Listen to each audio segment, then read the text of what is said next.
Allow me to ignite your cigarette. Sir? Mr. Lawrence? Yes? Flimsy, sir. Thank you.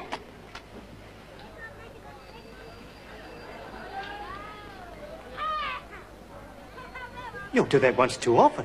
It's only flesh and blood. Michael George Hartley, you're a philosopher.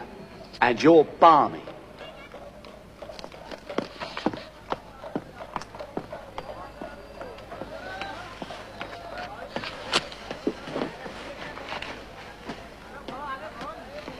Oh! It damn well hurts. Certainly it hurts. Well, what's the trick then? The trick, William Potter, is not minding that it hurts.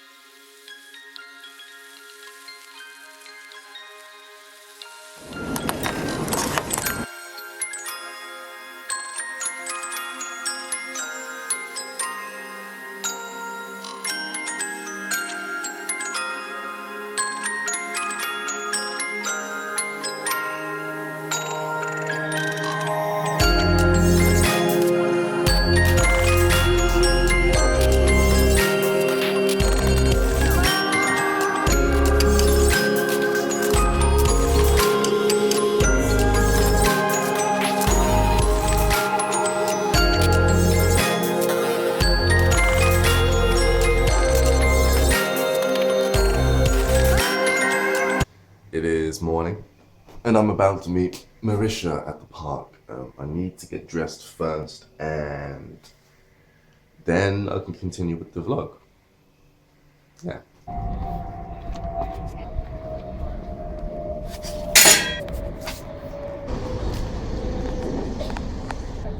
Please look on the bright side of life. 2 days ago, I woke up with this chronic back pain. It was incredibly painful, and my girlfriend phoned me up asking if I should still come over to her house to see if I was still in the mood physically, because mentally, a physical pain can often make your mental mood quite angry. You're more snappy when you're in pain for such a long duration of time. I was in pain for 2 weeks, and it was in the middle of my back near my spine, and it messed with the nerves, which came round across to my rib cage. Okay, so for 2 weeks in that mode. And I was thinking, you know what? Yeah, sure. I don't see why not. And then I told her a little message, okay? And it went a little something like this. It doesn't matter if I'm in pain today. Most of my life I'll be in good health. This is I guess you can say, a trait of an optimist, someone who always looks at the positive side of things rather than the negative side of things.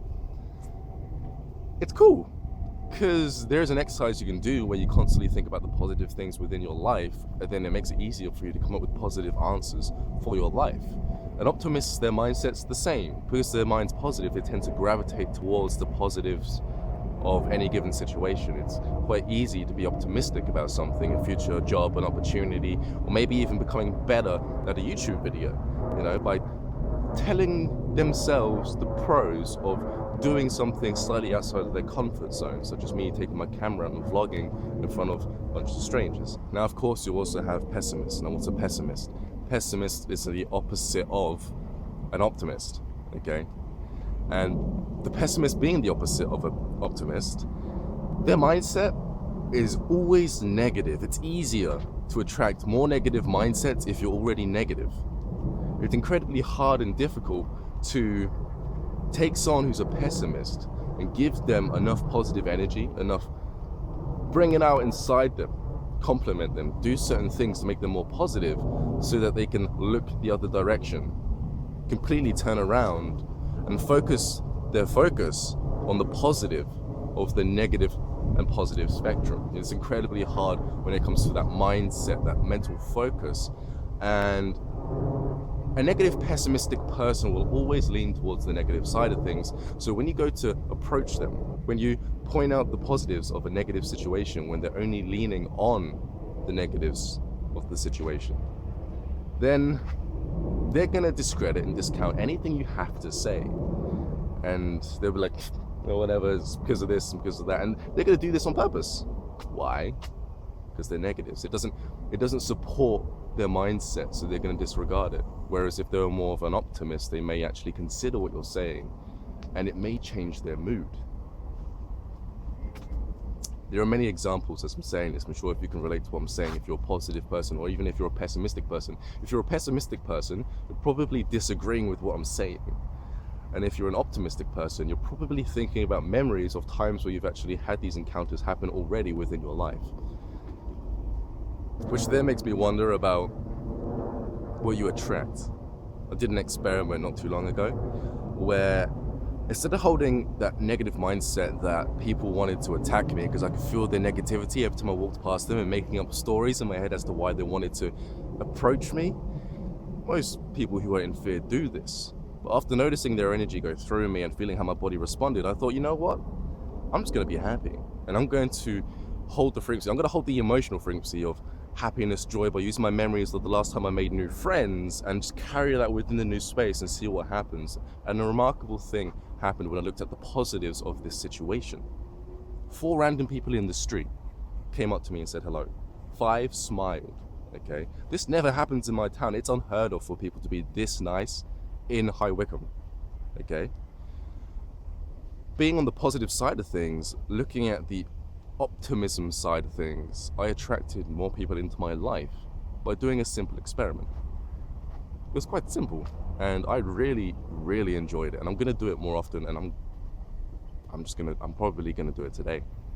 Now, I've noticed recently something quite magical. I was watching a performer doing their guitarist solo in front of the tube station. As I went down the stairs and I started looking, I got a view of everyone who was watching him play his music. They were taken to a place, one that reminds them of lovers, one that reminds them of family times. The music put them into a trance where it made them express emotion, which completely took their mind off of whatever was negative, whatever was putting them down. And I thought that is such a great gift to give to someone, to entertain them, to take them into one direction and make them more expressive, more happy, more joyous. It literally shifted the gears up when it came to making someone who was a pessimist more of an optimist, because it made them more happy about the current situation. But then it started making me think about entertainment. A lot of people think that entertainment is bad, mainly because they're always focusing on the negative aspects of entertainment.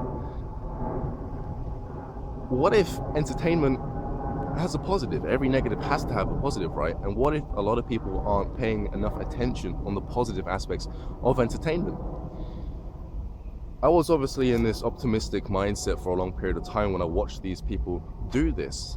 However, this was after I was looking back at the tapes of the videos of me watching people entertain people and watching how happy they were. And then I had a breakthrough. What if I could make my channel more entertaining to spark that optimism instead of that pessimism?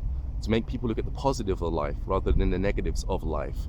To make people more happy and more joyous rather than making them more depressed and sad.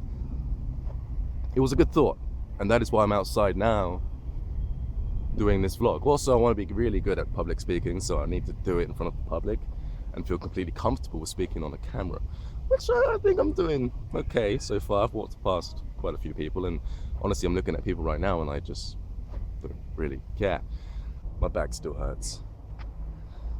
But that's not the point.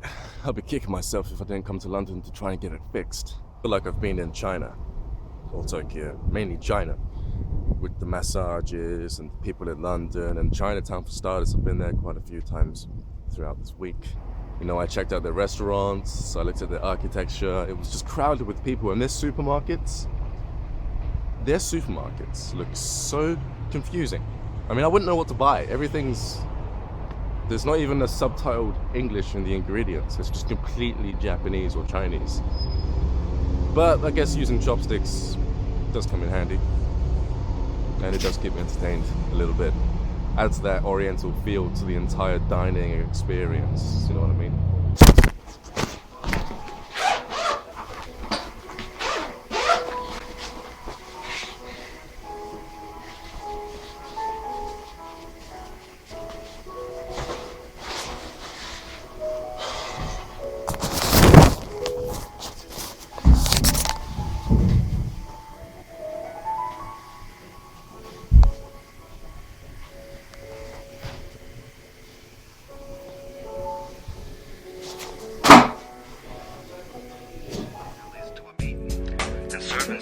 pottery to a beat.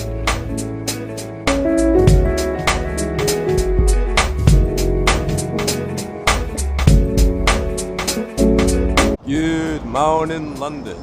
So my back still aches despite everything I tried to do today to get it fixed in London. The acupuncture, the cupping, all the Chinese remedies. I mean, I guess the best thing I got out of it was at least now I know exactly where the pain's coming from. Because all the nerves, they come up by the top of the spine, in the middle of the back, in the upper back, and they come down onto the rib cage. And I didn't know that before.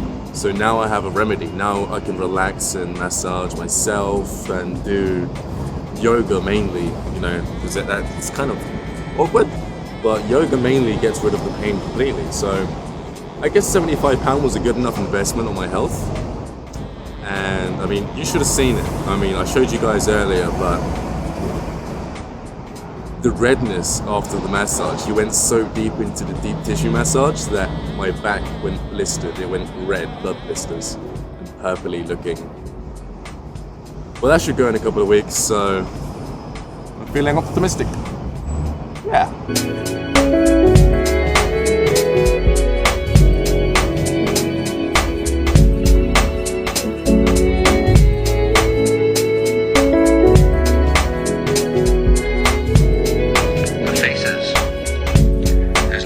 Compare with Jack Mingus, who's up on the bandstand now with a colored trumpeter who outblows him wild and dizzy, but Jack's face overlooking all the heads and smoke. He has a face that looks like everybody you've ever known and seen on the street in your time. Sweet face, hard to describe. Sad eyes, cruel lips, expectant gleams. Well, what's the trick then? The trick, William Potter, is not minding that it hurts.